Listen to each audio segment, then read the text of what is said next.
Asiatic સિંહોનું ઘર ગણાતા ગીર વિસ્તારમાં ફરી એકવાર ગંભીર રોગચાળાની આશંકાએ વન વિભાગમાં ચિંતા વધારી છે. મળતી માહિતી મુજબ ગીર પશ્ચિમ અને ગીર પૂર્વ વિસ્તારમાં અત્યાર સુધીમાં 5 કરતાં વધુ સિંહોના મોત થયા હોવાનું જાણવા મળ્યું છે. વર્ષ 2018માં બેબીસિયા નામના રોગે વન વિભાગની ઊંઘ ઉડાડી દીધી હતી. ત્યારે 8 વર્ષ બાદ ફરી સમાન પ્રકારનો રોગ સિંહોમાં જોવા મળતા વનતંત્ર એલર્ટ બન્યું છે. અન્ય સિંહો આ રોગનો ભોગ ન બને તે માટે વન વિભાગ દ્વારા સતત મોનિટરિંગ સાથે સારવાર અને વેક્સિનેશનની કામગીરી શરૂ કરવામાં આવી હોવાનું જાણવા મળ્યું છે.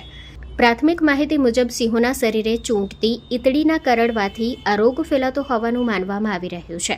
જંગલ વિસ્તારમાં ઝાડી ઝાખરામાં રહેતા વન્ય પ્રાણીઓમાં ઈતળી સહેલાઈથી ચોંટી જતી હોવાથી ચેપ ફેલાવાનો ખતરો વધ્યો છે.